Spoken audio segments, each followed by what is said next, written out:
Di balik kilau peradaban manusia tersembunyi kisah-kisah kelam tentang kota-kota yang pernah berjaya, namun kini tinggal puing.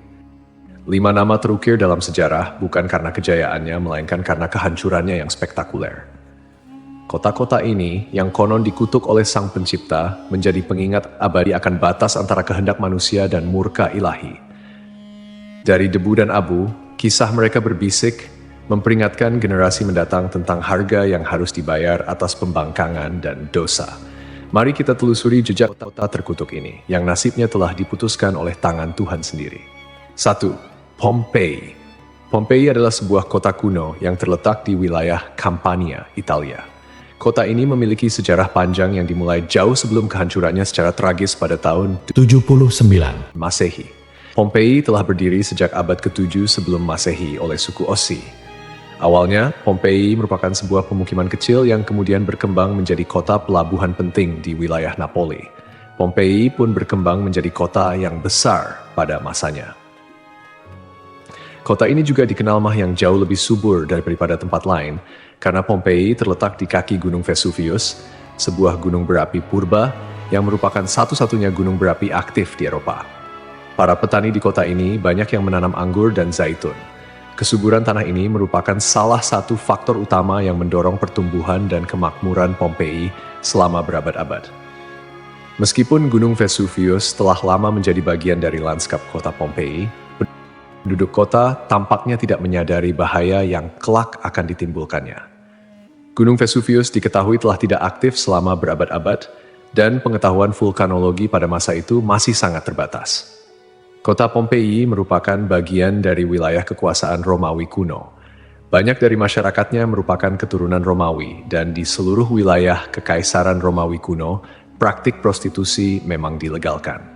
Namun Pompei menawarkan sesuatu yang lebih. Diperkirakan ada 35 rumah bordil yang tersebar di kota ini, jumlah yang tergolong banyak mengingat Pompei hanya seluas 12 km² dengan populasi sekitar 11.000 orang. Untuk menuju rumah bordil, jalanan di Pompei diberi petunjuk arah berupa pahatan falus alat kelamin laki-laki, sebuah tanda untuk membantu orang asing yang mungkin mabuk berat atau tidak bisa berbicara bahasa lokal.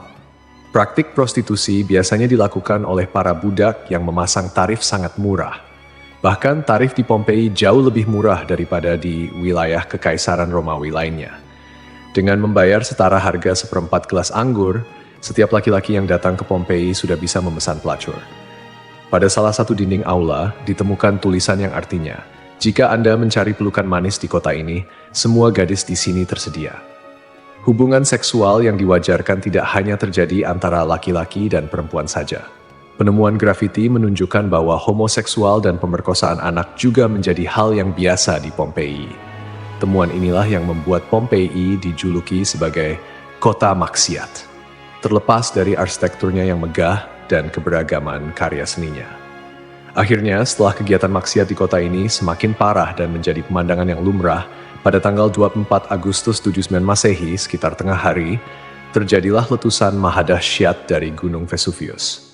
Gunung ini mengeluarkan kolom erupsi yang luas dan tinggi hingga mencapai ketinggian 33 km.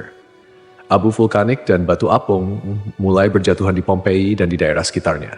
Tebalnya erupsi menyebabkan kegelapan di siang hari dan membuat orang-orang kesulitan untuk bernapas, sehingga penduduk Pompei banyak yang tidak sanggup melarikan diri. Kemudian pada malam hari, letusan mencapai puncaknya. Serangkaian awan panas yang mematikan mulai menyapu kota dengan kecepatan tinggi dan membunuh siapapun di kota tersebut. Meskipun sulit untuk memastikan jumlah korban jiwa yang tepat, diperkirakan ada sekitar 2.000 orang yang tewas di kota Pompei, meskipun banyak juga yang berhasil melarikan diri pada tahap awal erupsi. Namun, mereka yang tak tinggal atau terlambat melarikan diri menghadapi nasib yang sangat mengerikan. Kota maksiat ini hancur lebur bersama 500 tahun. Setelah sekian lama, Pompei ditemukan kembali pada abad ke-18 dan penggalian yang dilakukan mengungkapkan banyak artefak serta mumi-mumi yang terkubur di bawah abu vulkanik. Pompei kini menjadi simbol peringatan akan bahaya dari keangkuhan dan dosa manusia.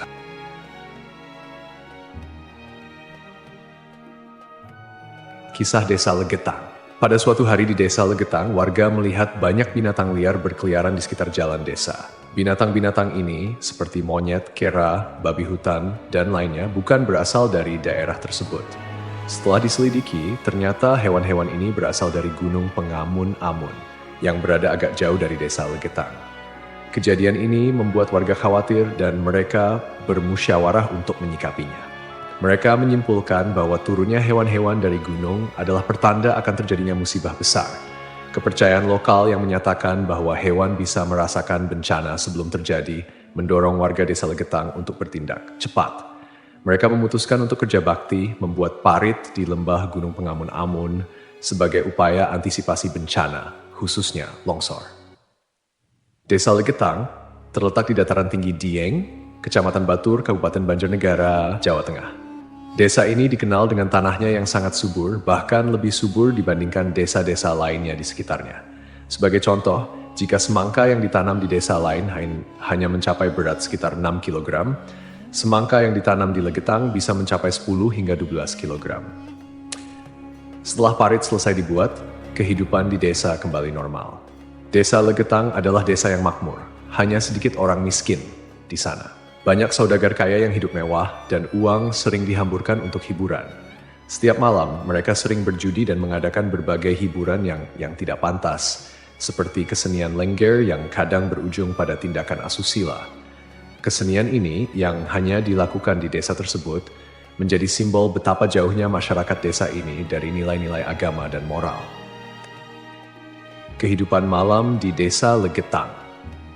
Setiap malam, penduduk desa Legetang terlibat dalam berbagai bentuk kemaksiatan, termasuk perjudian, mabuk-mabukan, dan seks bebas.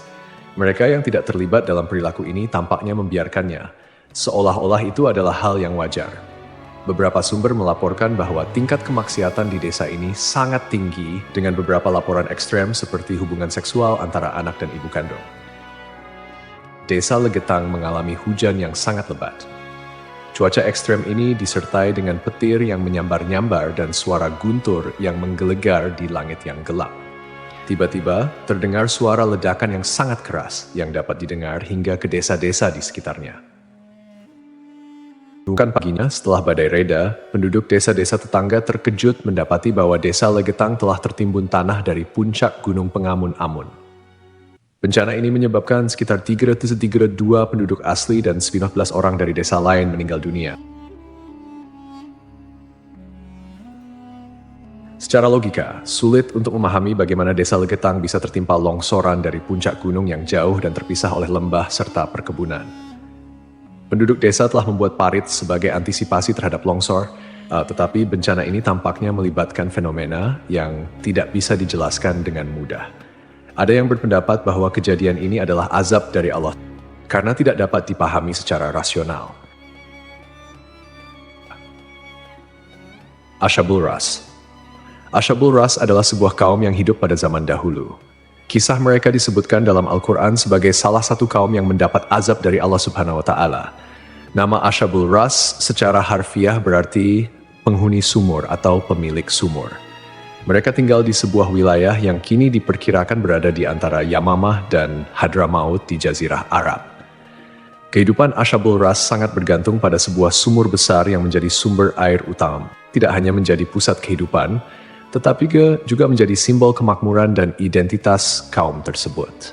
Mereka membangun peradaban yang cukup maju di sekitar sumur ini dengan pertanian dan peternakan sebagai mata pencaharian utama. Namun, meskipun telah diberi nikmat berupa sumber air yang melimpah, Ashabul Ras justru menyalahgunakan anugerah tersebut. Mereka mengembangkan sistem kepercayaan yang menyimpang dan menyembah pohon cemara besar yang tumbuh di dekat sumur mereka. Pohon ini dianggap suci dan dijadikan objek penyembahan, menggantikan Allah Subhanahu wa Ta'ala sebagai Tuhan yang seharusnya disembah. Kemusyrikan Ashabul Ras tidak berhenti pada penyembahan pohon saja. Mereka juga mengembangkan praktik-praktik yang bertentangan dengan ajaran Tauhid, seperti membuat patung-patung yang merepresentasikan dewa-dewa mereka, kemudian melakukan ritual dan persembahan kepada pohon cemara, serta menolak ajaran-ajaran monoteisme yang dibawa oleh para nabi dan rasul. Allah Subhanahu wa Ta'ala dalam rahmatnya yang tak terbatas tidak langsung menghukum Ashabul Ras. Sebaliknya, Allah Subhanahu wa Ta'ala mengutus seorang nabi kepada mereka untuk membimbing dan mengingatkan mereka akan jalan yang benar. Nabi yang diutus ini, menurut beberapa riwayat, adalah Nabi Syuaib, meskipun ada juga yang berpendapat bahwa ia adalah nabi yang lain yang namanya tidak disebutkan dalam Al-Quran. Nabi yang diutus kepada Ashabul Ras berusaha dengan gigih untuk mengajak kaumnya kembali ke jalan yang lurus. Ia menyampaikan risalah tauhid, mengajak mereka untuk hanya menyembah Allah Subhanahu wa Ta'ala dan meninggalkan penyembahan terhadap pohon dan berhala. Nabi ini mengingatkan mereka akan nikmat-nikmat Allah Subhanahu wa Ta'ala yang telah diberikan, termasuk sumur yang menjadi berkah dalam kehidupan mereka. Namun, meski telah diingatkan, mereka tetap keras kepala dalam kekufuran dan kemusyrikan, bahkan mulai mengancam dan memusuhi Nabi yang diutus kepada mereka. Penolakan ini berlangsung dalam waktu yang cukup lama, menunjukkan kesabaran Allah Subhanahu wa Ta'ala dalam memberi kesempatan kepada hamba-hambanya untuk bertaubat. Setelah bertahun-tahun menolak ajakan Nabi mereka dan tetap teguh dalam kekufuran, akhirnya azab Allah Subhanahu wa Ta'ala turun kepada kaum Ashabul Ras. Azab ini datang sebagai konsekuensi dari penolakan mereka yang terus-menerus terhadap ajaran tauhid dan ketekunan mereka dalam menyembah selain Allah Subhanahu wa Ta'ala. Menurut beberapa riwayat, azab yang menimpa Ashabul Ras terjadi dalam beberapa tahap. Pertama, terjadi kekeringan dan paceklik. Allah Subhanahu wa Ta'ala mulai mengurangi curahan rahmatnya dengan menahan air hujan. Akhirnya, terjadi kekeringan berkepanjangan. Tanaman-tanaman mereka mengering dan ternak mereka mulai mati kelaparan. Ini merupakan peringatan awal bagi Ashabul Ras, namun mereka tetap tidak mengindahkannya. Kemudian terjadi pencemaran sumur. Sumur yang menjadi sumber kehidupan mereka tiba-tiba tercemar. Airnya berubah warna, berbau busuk, dan tidak layak dikonsumsi. Hal ini menyebabkan krisis air yang parah di kalangan Ashabul Ras. Lalu datanglah gempa bumi. Sebuah gempa dahsyat mengguncang wilayah tempat tinggal Ashabul Ras. Gempa ini menghancurkan bangunan-bangunan dan infrastruktur yang telah mereka bangun selama bertahun-tahun. Akhirnya, mereka pun binasa, meninggalkan kisah yang menjadi peringatan bagi generasi-generasi setelahnya tentang konsekuensi dari menolak petunjuk ilahi dan hidup dalam kemusyrikan.